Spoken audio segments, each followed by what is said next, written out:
Discuss करेंगे। अगर आप हमारे चैनल पे नए हैं तो जल्दी से चैनल को सब्सक्राइब कर ले और बेल आइकन को टैप करना ना भूले। तो let us start with first question. Question number 1, Python was originally develop by. Python को किसने डेवलप किया था? इसका आंसर है 4, जियोडो वैन रॉसम। पाइथन एक जनरल पर्पस प्रोग्रामिंग लैंग्वेज है और इसे जियोडो वैन रॉसम ने डिज़ाइन किया था। इसे रिलीज़ किया गया था 1991 में। तो ऑप्शन चेक करते हैं। फर्स्ट ऑप्शन है जेम्स गॉसलिंग। जेम्स गॉसलिंग ने जावा प्रोग्रामिंग को डेवलप किया था। सेकंड ऑप्शन है बिजन स्टॉटस्टॉप। इन्होंने C plus plus programming language को डेवलप किया। थर्ड ऑप्शन है डेनिस रिची। डेनिस रिची ने सी को डेवलप किया था। तो इसका आंसर है 4।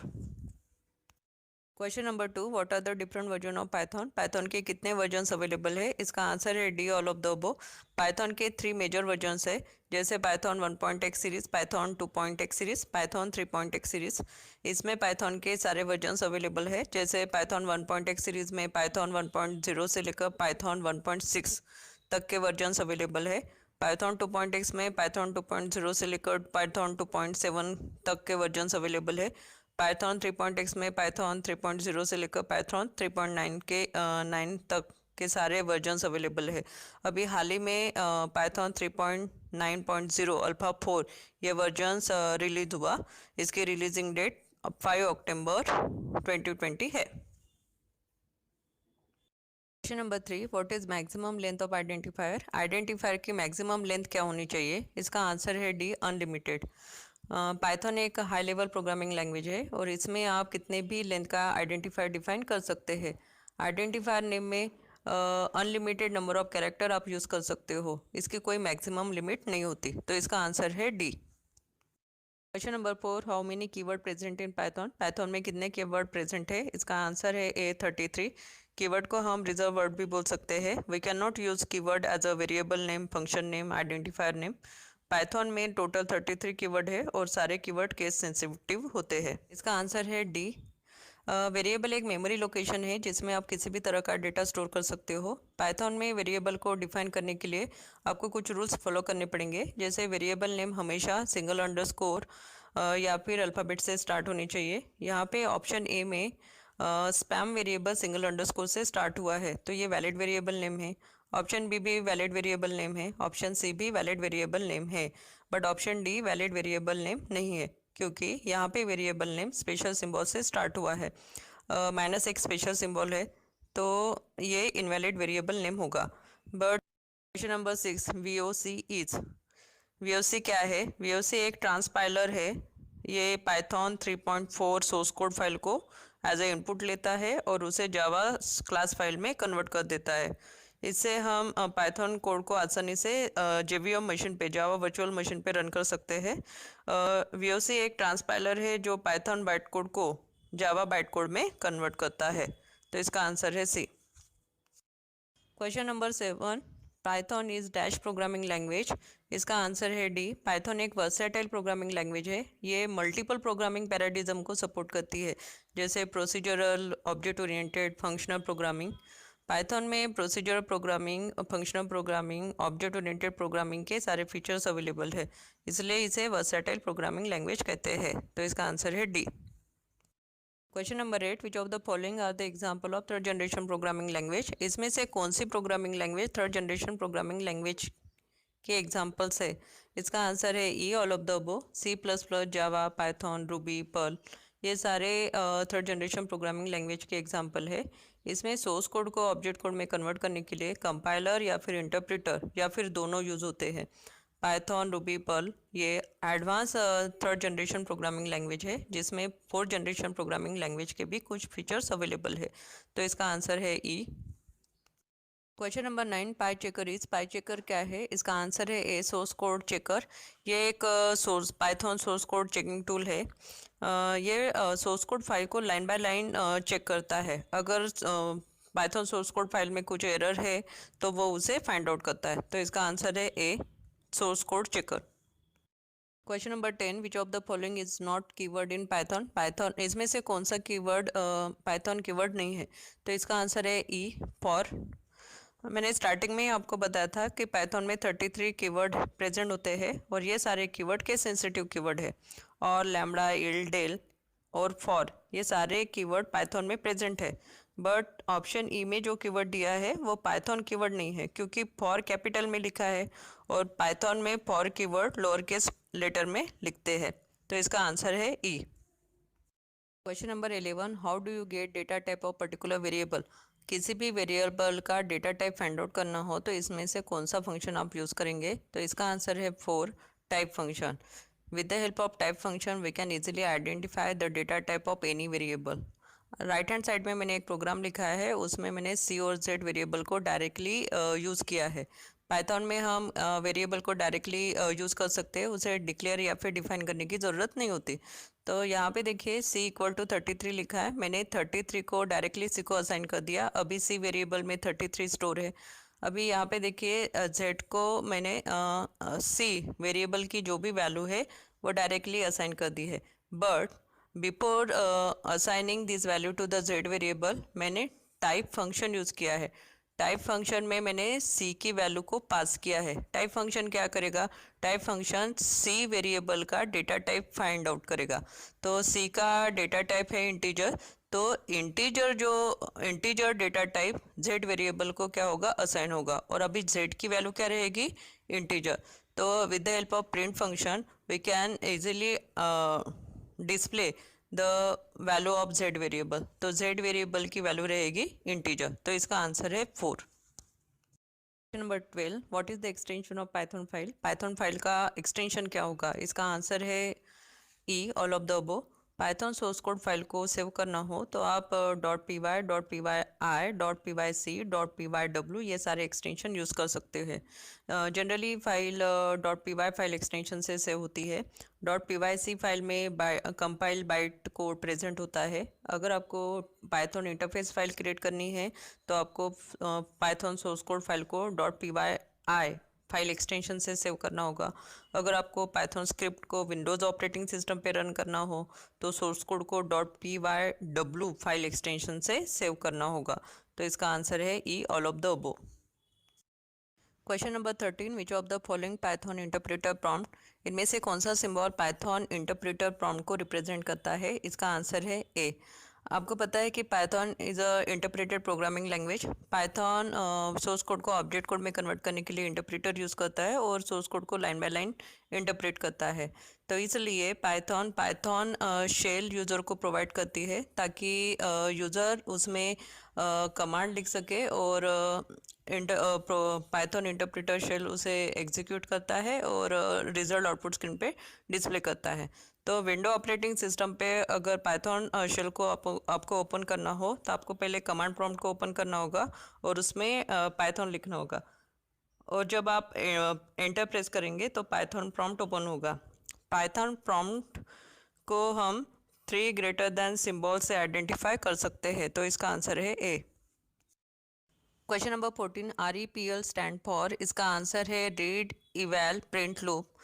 REPL एक interactive top level language shell है। इसे हम simple interactive computer programming environment भी कह सकते हैं। इसमें क्या होता है, इसमें यूज़र सिंगल इनपुट या फिर सिंगल एक्सप्रेशन को एज ए इनपुट शेल को देता है और शेल उसे एग्जीक्यूट करती है और रिजल्ट आउटपुट स्क्रीन पे डिस्प्ले करती है। REPL इन्वायरमेंट में जो भी प्रोग्राम हम लिखेंगे वो पीस वाइज एग्जीक्यूट होगा, मीन्स पीस में टुकड़ों टुकड़ों में एग्जीक्यूट होता है। Question number 15, which of the following is truncation division operator. इनमें से कौन सा ऑपरेटर ट्रंकेशन डिवीजन ऑपरेटर है। इसका आंसर है 4, // ये ट्रंकेशन डिवीजन ऑपरेटर है। ये ऑपरेटर इनपुट नंबर को डिवाइड करता है और रिजल्ट डिस्प्ले करता है, बट रिजल्ट में वो सिर्फ इंटीजर पार्ट को रिटर्न करता है और डेसिमल पार्ट को ट्रंकेट कर देता है। एग्जाम्पल में हमने 10 को 3 से डिवाइड किया और यहाँ पे हमने ट्रंकेशन डिवीजन ऑपरेटर यूज़ किया है। ये सिर्फ 3 को रिटर्न करेगा और डेसिमल पॉइंट के बाद जो नंबर है उसे ट्रंकेट कर देगा। तो इसका आंसर है 4। Question number 16, which of the following text editor can be use for creating Python script. Python script create करने के लिए इनमें से कौन से टेक्स्ट एडिटर हम यूज़ करेंगे। इसका आंसर है E, all of the above. BB edit, Gedit, Nedit, Cat ये सारे टेक्स्ट एडिटर है और ये text editor specially Python script को क्रिएट करने के लिए यूज़ होते हैं। तो इसका आंसर है E. Question number 17, which of the following function is build in function in Python. इनमें से कौन से फंक्शन बिल्ड इन फंक्शन है? तो इसका आंसर है डी, प्रिंट। प्रिंट एक बिल्ट इन फंक्शन है जो रिजल्ट में को डायरेक्टली आउटपुट स्क्रीन पे डिस्प्ले करता है। यहाँ पे स्क्वायर रूट और फैक्टोरियल फंक्शन दिए हैं। ये फंक्शन मैथ मॉड्यूल में प्रेजेंट होते हैं और सीड फंक्शन जो है वो रैंडम मॉड्यूल में प्रेजेंट होता है। तो इसका आंसर है D, print. Question number 18, Python is use for developing. Python कहाँ कहाँ यूज होगी? इसका आंसर है A, all of the above. Python web application, graphical user interface application, 3D application, scientific and numerical application develop करने के लिए use होती है।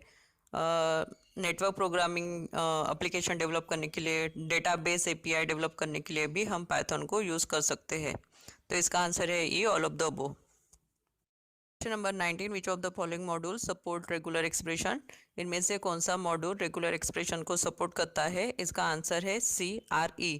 पाइथन एक high level open source scripting language है और इसमें रेगुलर एक्सप्रेशन को सपोर्ट करने के लिए RE नाम का मॉड्यूल प्रेजेंट होता है। रेगुलर एक्सप्रेशंस के से रिलेटेड जो भी फंक्शन है उसे अगर आपको प्रोग्राम में यूज़ करना हो तो आपको RE मॉड्यूल को प्रोग्राम में इंपोर्ट करना होगा। तो इसका आंसर है C, RE। Question number 20, which operator is overloaded by invert method. इनमें से कौन सा ऑपरेटर इन्वर्ट मेथड को डायरेक्टली इन्वोक करेगा? इसका आंसर है सी, टिल्ड ऑपरेटर। पाइथन एक ऑब्जेक्ट ओरिएंटेड प्रोग्रामिंग लैंग्वेज है और ऑब्जेक्ट ओरिएंटेड फीचर्स कंसेप्ट को सपोर्ट करती है। जैसे ऑपरेटर ओवरलोडिंग को पाइथन सपोर्ट करती है।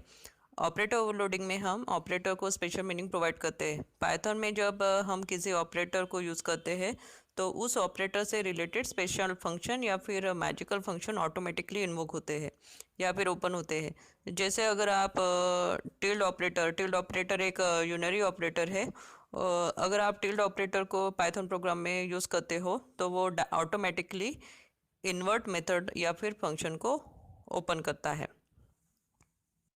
Question number 21, which of the following can be use to create symbolic link. इनमें से सिंबॉलिक लिंक क्रिएट करने के लिए आपको क्या यूज़ करना होगा? इसका आंसर है सी। सबसे पहले देखेंगे OS क्या है। OS एक पाइथन मॉड्यूल है और ऑपरेटिंग सिस्टम से रिलेटेड टास्क या फिर फंक्शन अगर आपको परफॉर्म करने हैं तो OS मॉड्यूल आपको इंपोर्ट करना होगा। पाइथन कोड को अगर आपको window operating system, mac operating system या फिर लिनक्स ऑपरेटिंग सिस्टम पे रन करना है तो OS मॉड्यूल को आपको प्रोग्राम में इंपोर्ट करना होगा। ऑपरेटिंग सिस्टम मॉड्यूल क्या करेगा? ऑपरेटिंग सिस्टम मॉड्यूल हमें प्रोसेस और लोकेशन से रिलेटेड इंफॉर्मेशन प्रोवाइड करता है। जैसे पाइथन स्क्रिप्ट किस ऑपरेटिंग सिस्टम पे रन हो रही है या फिर करंट प्रोसेस की ID क्या है या फिर उसका पाथ क्या है, ये सब हम इजीली आइडेंटिफाई या फिर फाइंड आउट कर सकते हैं। और वैसे सिंबॉलिक लिंक अगर आपको क्रिएट करनी है तो os.sym लिंक को आपको यूज़ करना होगा। यहाँ पे sym लिंक ये फंक्शन है और ये फंक्शन OS मॉड्यूल में प्रेजेंट है। अगर आपको इस फंक्शन को एक्सेस करना हो तो आपको डॉट ऑपरेटर यूज़ करना होगा। With the help of dot operator we can easily access the symbolic function from OS module. तो इसका आंसर है सी। Question number 22, which of the following function help us to find the version of Python that we are currently working on। अगर आपको Python programming language का version find out करना हो तो आपको कौन सा फंक्शन यूज़ करना होगा? इसका आंसर है ए। हमने स्टार्टिंग में ही देखा है कि Python प्रोग्रामिंग के 3 मेजर वर्जन होते हैं, जैसे Python 1.x series, 2.x series और 3.x सीरीज़। अगर आपको Python का वर्जन फाइंड आउट करना है तो आपको sys.version ये फंक्शन यूज़ करना होगा। इसके लिए आपको sys मॉड्यूल को पहले प्रोग्राम में इंपोर्ट करना होगा। अगर आपको पाइथन का वर्जन आउटपुट स्क्रीन पे प्रिंट करना है तो आपको प्रिंट फंक्शन यूज़ करना होगा। प्रिंट फंक्शन को हम sys.version को पास करेंगे और प्रिंट फंक्शन उसे आउटपुट स्क्रीन पे प्रिंट कर देगा। यहाँ पे देखिए मैंने एग्जांपल में दिया है ये क्या प्रिंट कर रहा है? 3.7.0। 3.7.0 ये पाइथन प्रोग्रामिंग लैंग्वेज का वर्जन है जो मैंने ये प्रोग्राम लिखने के लिए यूज़ की है। और ये साथ ही साथ किस डेट पे ये प्रोग्राम लिखा है और उसका टाइम क्या है ये भी आउटपुट स्क्रीन पे डिस्प्ले करेगा। तो इसका आंसर है A. Question number 23, which of the following function does not accept any parameter. इनमें से कौन से फंक्शन किसी भी पैरामीटर को एक्सेप्ट नहीं करते हैं? तो इसका आंसर है सी, पोजीशन। फंक्शन के 2 प्रकार होते हैं, पैरामीटराइज और non parameterize. Parameterize function parameter को या फिर आर्गुमेंट को एक्सेप्ट करते हैं और नॉन पैरामीटराइज फंक्शन पैरामीटर या फिर आर्गुमेंट को एक्सेप्ट नहीं करते हैं। तो यहाँ पे go to fill colour function जो है वो पैरामीटर को एक्सेप्ट करते हैं और पोजीशन एक नॉन पैरामीटराइज फंक्शन है, इसलिए वो किसी भी पैरामीटर को एक्सेप्ट नहीं करता है। तो इसका आंसर है सी।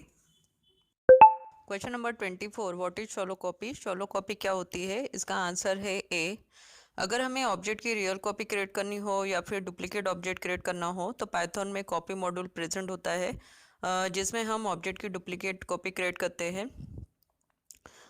इसमें हम ऑब्जेक्ट की शॉलो कॉपी या फिर डीप कॉपी क्रिएट करते हैं। शॉलो कॉपी में क्या होता है? Shallow copy reference object create करता है जो ओरिजिनल ऑब्जेक्ट की कॉपी है। रेफरेंस ऑब्जेक्ट में ओरिजिनल ऑब्जेक्ट का बेस एड्रेस कॉपी होता है। इसका मतलब क्या है? इसका मतलब ये है कि अगर हमने शॉलो कॉपी में चेंजेस किए तो ये सारे चेंजेस ओरिजिनल ऑब्जेक्ट में भी होंगे। तो इसका आंसर है ए।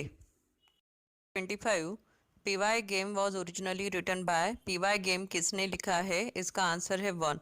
पीवाई गेम एक क्रॉस प्लेटफॉर्म पाइथन मॉड्यूल है और ये स्पेशली वीडियो गेम्स राइट करने के लिए यूज़ होता है। इसमें कंप्यूटर ग्राफिक्स और साउंड लाइब्रेरीज अवेलेबल है जो आप पाइथन प्रोग्राम में यूज़ कर सकते हो और आसानी से वीडियो